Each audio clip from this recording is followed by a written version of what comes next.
नमस्कार दोस्तों, से राधे। नक्षत्र श्रृंखला में आज हम बात करेंगे दूसरे नक्षत्र की। जब आपके घर बच्चा पैदा होता है तो ये बड़े प्राचीन काल से देखा जाता है कि बच्चा किस नक्षत्र में पैदा हुआ है, उसके क्या चरण होते हैं। नक्षत्र आदमी के जीवन पर बड़ा गहरा प्रभाव डालते हैं।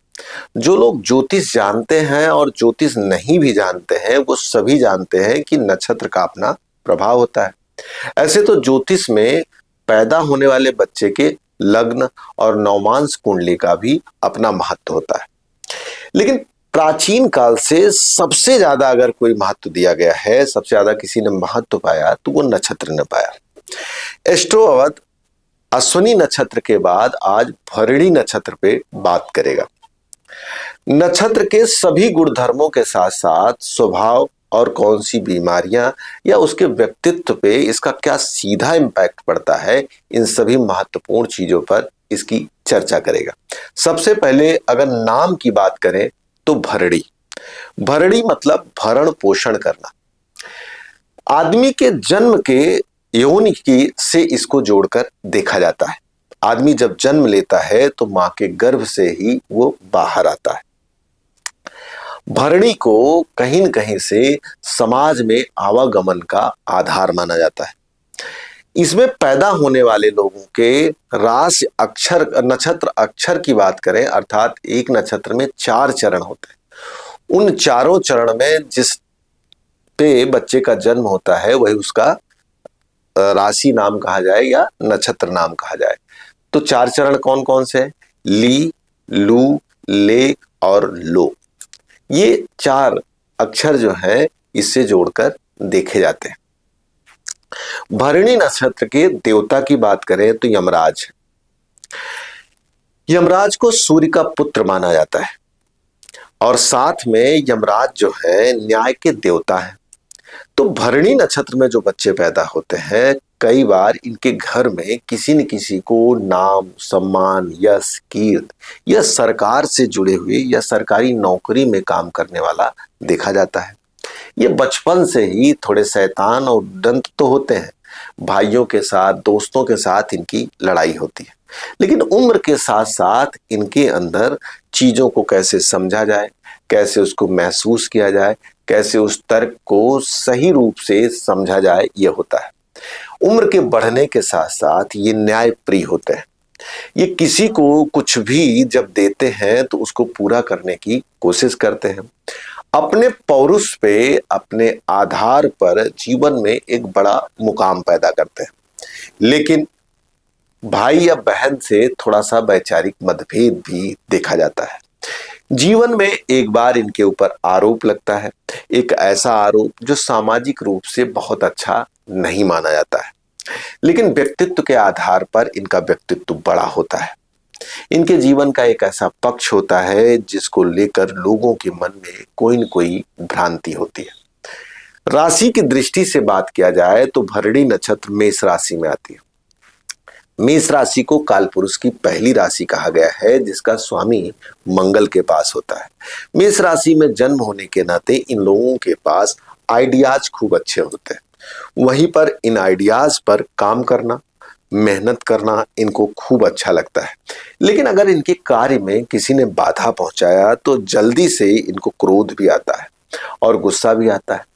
नेतृत्व करना और किसी भी नेतृत्व को पूरा करने की अद्भुत क्षमता होती है, लेकिन कई बार इनके किए गए कार्यों की मेहनत का जो फल है इनके आसपास के लोग आसानी से उठा लेते हैं, जिस बात का इनको थोड़ा सा दुख होता है। लेकिन दोस्तों, अगर आपका जन्म भरणी नक्षत्र में हुआ है और आप लगातार मेहनत करके आगे बढ़ रहे हैं तो इसको कायम रखिएगा। एक बार आपके नेतृत्व का बल कोई ले सकता है, लेकिन बार बार ऐसा नहीं होगा। एक न एक बार जरूर आपके किए कार्यों का पूरा फल आपको प्राप्त होगा, लेकिन ये आपके साथ 1-2 बार ये घटना जरूर होगी। वर्ण की दृष्टि से देखा जाए तो इनका क्षत्रिय वर्ण होता है। वर्ण व्यवस्था में ब्राह्मण, क्षत्रिय, वैश्य और शूद्र ये 4 वर्ण होते हैं। उसमें जो क्षत्रिय वर्ण होता है वो दूसरों की रक्षा करना, दूसरों को कॉन्फिडेंस देना।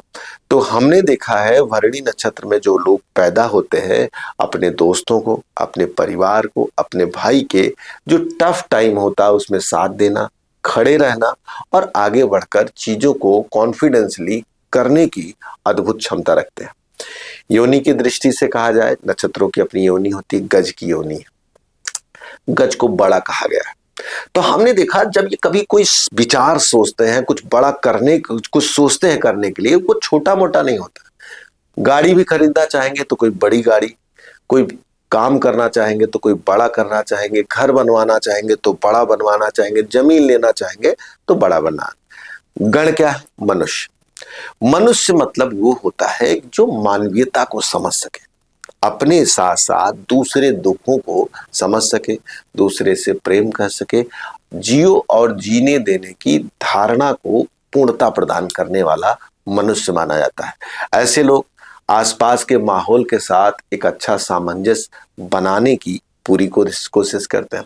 लिंग के आधार पर इसे स्त्री कहा गया है। मैंने आपसे कहा ना, भरणी मतलब जो नारियों के आर्गन्स के रूप में देखा जाता है, तो इनको भरणी नक्षत्र से जोड़कर देखा जाता है। स्त्रीत्व दुनिया का सबसे बेहतरीन गुण होता है। कोई भी जन्म लेता है, चाहे वो पुरुष हो चाहे स्त्री हो, किसी नारी से होकर गुजरता है। धरती पर अगर धर्म शाश्वत रूप से कंटिन्यू चल रहा है, आदमी की जनसंख्या चल रही है, परिवार की व्यवस्था चल रही, कोई भी व्यवस्था, तो गहरे अर्थों में, मूल अर्थों में आप जाएंगे तो नारी को पाएंगे। इस आधार पे हमने देखा है कि भरणी नक्षत्र वाले लोग किसी भी कार्य को संचालित रखने में अपनी अहम भूमिका निभाते हैं। ऐसे लोग एक अच्छी पत्नी के साथ साथ एक अच्छे पति भी होते हैं। इनमें दोनों गुण पाए जाते हैं। अर्धनारीश्वर का जो गुण होता है भरणी नक्षत्र में पाया जाता है। कारण क्या है? एक तरफ तो देवता यमराज है और लिंग के रूप में ये स्त्री है, एक तरफ इसके स्वामी, राशि के स्वामी मंगल होते हैं जो पुरुष राशि है। तो एक बेहतरीन कॉम्बिनेशन इस राशि में देखा जाता है। मैंने देखा अगर आपकी भरणी नक्षत्र की पत्नी है तो आपके दुख के समय में भी आपके साथ खड़ी होगी, आपको सहयोग करेगी, आपको आगे बढ़ाने में प्रेरणा प्रदान करेगी। त्रिदोष की स्थिति देखी जाए तो पित्त एसिड इनके अंदर पाया जाता है। ऐसे लोगों को गर्म और तीखी चीजों से बचना चाहिए, ऑयल वगैरह कम यूज करना चाहिए। कारण क्या है? जीवन के बढ़ते पड़ाव के साथ जैसे जैसे तो हार्ट या एसिडिक प्रॉब्लम होना या गैस्ट्रिक अल्सर होना जैसी बीमारियां इनके जीवन में देखी जाती है। गुण क्या है? रजोगुण। एक अद्भुत रॉयल्टी पाई जाती है, राजाओं की तरह रहने, इनके अंदर चीप हरकतें कम पाई जाती हैं। मित्रों, मैं एक चीज और आपको बता दूं, आप अपने नक्षत्र और राशि के अनुसार दिए गुणों को अगर अपने अंदर समाहित करेंगे तो आप उसके अधिक से अधिक शुभ फलों को भी पाएंगे। जैसे आपका गुण अगर रजोग है तो आप रजोगुण के अनुसार ही अपने जीवन को जिए। अगर आप पित्त प्रकृति के हैं तो आपको कोशिश करनी चाहिए ऐसी चीजें कम खाएं जो पित्त प्रकृति वालों को नुकसान करें। तो जो हमारे ऋषियों ने कोई आधार बनाया है, मापदंड बनाया है, उनको जानना, सुनना, समझना और जीवन में उतारना, अगर ये तीनों आप सीख जाते हैं तो आप पाएंगे कि आपके जीवन में समस्या कम आएगी। अगर उपचार की दृष्टि से जाया जाए तो सबसे पहले इनको भगवान शिव के साथ साथ हनुमान जी की उपासना करना अच्छा माना जाता है, और वहीं पर सुबह उठना, सूर्य को जल देना भी बहुत अच्छा माना जाता है। तो मित्रों, ये बात हमने की भरणी नक्षत्र की। इसी तरह से एस्ट्रोवध आपको क्रमशः एक एक नक्षत्र की वीडियो देता रहेगा। आप स्वयं भी सुने, आपके घर कोई बच्चा आया है उसके बारे में जाने, आप युवा हो, वृद्ध हो, कोई भी हो, स्त्री पुरुष या हिंदू मुसलमान, कोई भी, इससे मतलब नहीं है। आप अगर इस नक्षत्र को अपने ऊपर लगाएंगे तो आप देखेंगे बहुत सारी चीजें आपके जीवन पर खरी उतरेंगी, कुछ भिन्नता पाई जाएगी। उसका कारण क्या है? देखिए, नक्षत्र के साथ साथ हमारी राशि और कुंडली भी महत्वपूर्ण होती है। हम लोग जब किसी का प्रिडिक्शन करने जाते हैं तो सारी चीजों को मिला के करते हैं। किसी एक चीज को ही पकड़कर सारी चीजें क्लियर निकालना ये संभव नहीं है। तो कुछ भिन्नताएं आपको मिल सकती हैं जिसके बारे में मैं पहले से ही आपको ये बता रहा हूँ। आपको चैनल अगर पसंद आ रहा है, वीडियोज अच्छी लग रही हैं तो लाइक और सब्सक्राइब करें। और हाँ, शेयर करना बिल्कुल ना भूलें। ज्योतिष सीखना है, कुंडली दिखानी है, वास्तु के बारे में जानना है, तो दिए नंबर पर कॉल करके आप हमसे सीधे बातचीत कर सकते हैं। नमस्कार, से राधे।